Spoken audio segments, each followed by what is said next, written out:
quando você tem um pai que é muito forte dentro da profissão, você precisa tomar a decisão muitas vezes de que caminho que você vai que momento você vai pelo mesmo caminho e que momento que você vai se diferenciar. Para você também não ficar à sombra de uma pessoa que tem um nome muito forte, que tem, né, uma história muito forte, que ao mesmo tempo você admira muito, mas que você também sabe que você tem que construir aquilo que é seu, né? Então, na gestão foi onde eu encontrei muito o meu espaço, né? Onde eu podia atuar da minha forma de ser.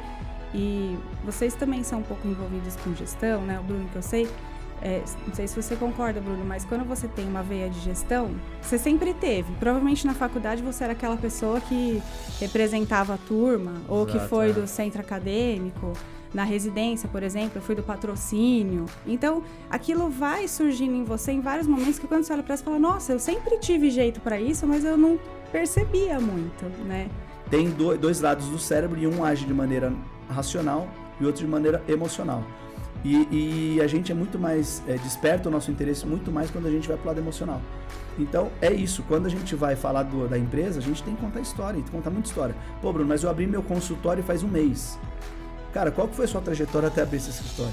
Conta isso, entendeu? Então, porque parece que abriu naquele momento, mas você tá ali um ano analisando o lugar, tem uma história. Exato, não, e antes, você não né? abriu. Eu não me tornei médico em um mês e resolvi abrir um escritório. Exato. Né? Entendeu? E abrir uma clínica. Né? Contar uma história envolve, né? O que você fez, o que você cursou, se foi residente que vocês falam, né? Se foi residente ontem, qual foi os perrengues que você passou, enfim.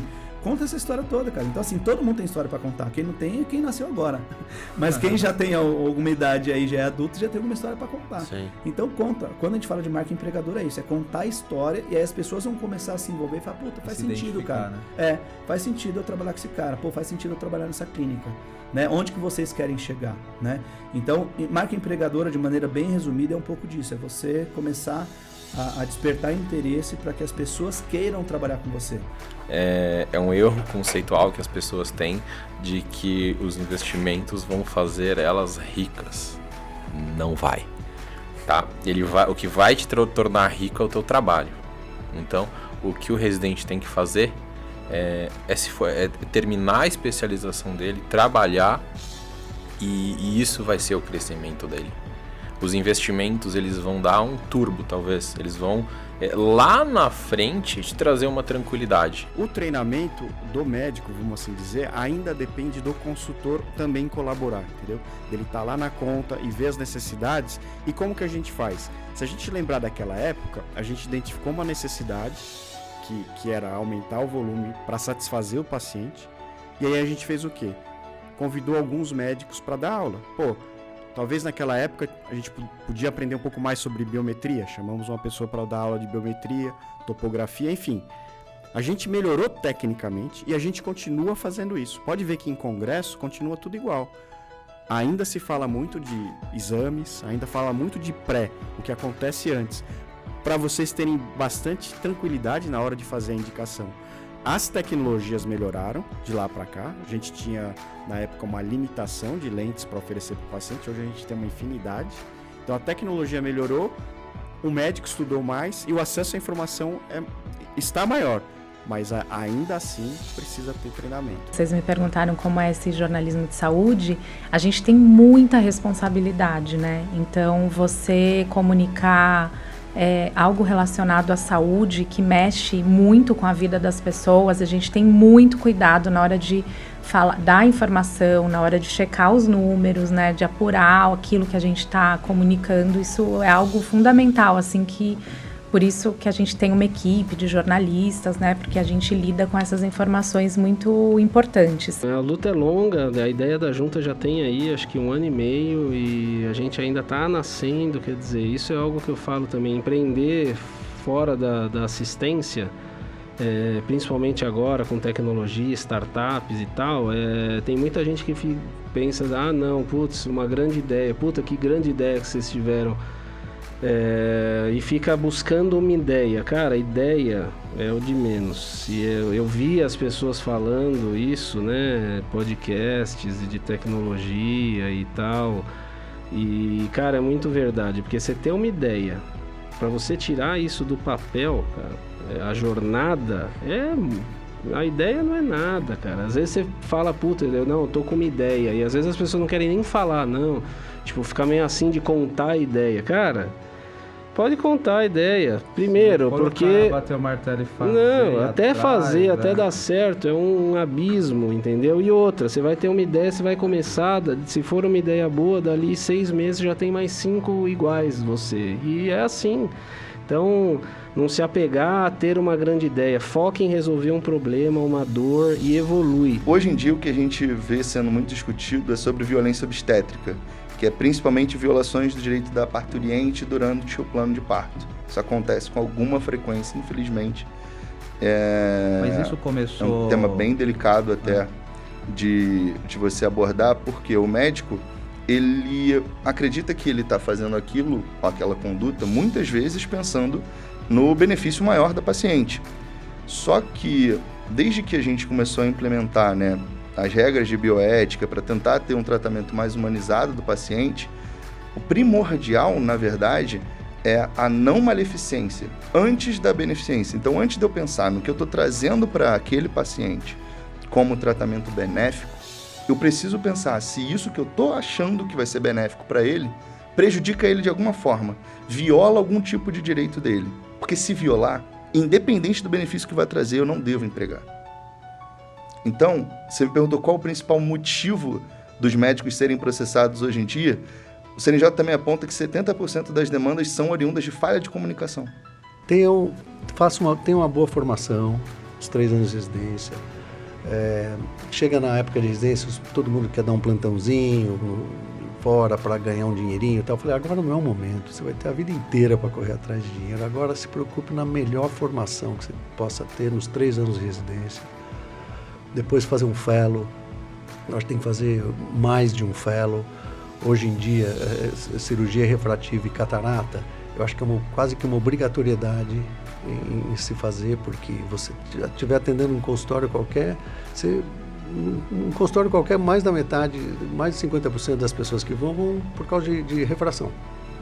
Quer dizer, então a parte refrativa, cirurgia refrativa, inclusive a faco refrativa, que a idade está baixando cada vez mais, e felizmente, porque acho que não faz sentido um indivíduo que não pode fazer uma cirurgia laser não poder fazer uma faco refrativa com 50 anos de idade. Então, a orientação é mais ou menos essa. De algum momento alguém ensinar o casal que ele tem que engravidar. Então, chegar para essa mulher e falar, escuta, pensa bem nesse momento da vida que você tá, você não tem que se preocupar com isso tão cedo, porque, tipo, você não precisa com 20 anos congelar óvulo para você usar no futuro. Porque, enfim, se a sua vida caminhar dentro de um comportamento, você encontra o seu príncipe encantado, casa, tem filhos e acabou. Mas se você passou da década dos 30 e não visualiza essa questão de você engravidar num horizonte pequeno, você vai ter que sentar um momento e pensar com você mesmo, o que eu vou fazer em relação a isso, como é que eu posso ter, vamos dizer assim, uma extensão dessa vida, dessa possibilidade de gravidez, né? Isso é uma coisa muito comum hoje em dia. Até porque hoje em dia acho que a expectativa de vida do ser humano tá outra, né? A gente teve recentemente, acho que a Cláudia Raia, né? Ela congelou e teve... Pô, eu vou te contar, eu tô com uma gestante de 62 anos. Que bacana. Anos. Vai dar à luz agora dia 22. Que legal. É o primeiro filho dela. Primeiro filho dela. Cara, doutor Cegonha mesmo. Não, você tá doido, velho. Aqui, ó, engravidou aqui. Que isso? Você já fez já cometeu essas coisas aí, então você já ensina o cara a fazer o caminho certo. Eu falo que o mentor, né, ou quem procura ajuda, ele não vai encurtar o caminho, né? O caminho vai ser o mesmo, só que você vai só andar mais rápido, né? Porque você vai pulando os obstáculos mais fácil, né? Não, mas é uma escola, né, se você for ver, porque eu e o Mani, a gente sempre bate isso aqui. A gente como médico, a gente não aprende isso na faculdade. Não. Você não tem, cara, aula de administração, você não tem aula de soft skills e você deve ter crescido muito profissionalmente. Sim. Né? Nessa parte, você fez a parte técnica toda no hospital e aí quando você foi dar as caras aí, mundo, né? Eu acho que você evoluiu uma outra parte sua também, né, cara? Não, total, eu acho que assim, é bem completo, tá? O negócio você evolui a parte humana, você evolui a parte administrativa, você evolui seu conhecimento jurídico, tudo isso faz parte de um processo para você poder montar um serviço, evoluir esse serviço, contratar pessoas, ter esse feeling de contratação de pessoas, para que cada pessoa serve. Cara, uma entendeu? coisa que eu acho que deve ser foda é demitir, né? você virar pro cara e falar, pô, não preciso mais de você deve aqui. ser uma você coisa... não tá atendendo mais expectativa. E a gente não... E é uma coisa que precisa aprender, você tem que saber, né? Tem que saber. Tem que saber, tem não que ser tem frio, como, né? Às vezes nem frio, mas às vezes você mostrar pra esse funcionário, pra esse colaborador que tá ali com você, que aquilo não é pra ele, cara. Hoje em dia, por exemplo, a gente tem uma taxa de demissão pequena. Pô, mas você contrata a gente, sempre aquele cara, ele serve pra aquela situação específica. Às vezes não serve, mas sabe o que a gente faz? A gente reloca. Essa relocação de funções, você acaba encontrando... Uma tarefa que o cara Exato, tá preparado pra aquilo ali. Meu, eu já tive motorista, o cara foi contratado pra ser motorista, que ele continua sendo motorista, porque, pô... Mas, assim, aí a gente chegava lá pra operar, o cara ajudava a tirar os insumos e tal, e ficava naquela questão de...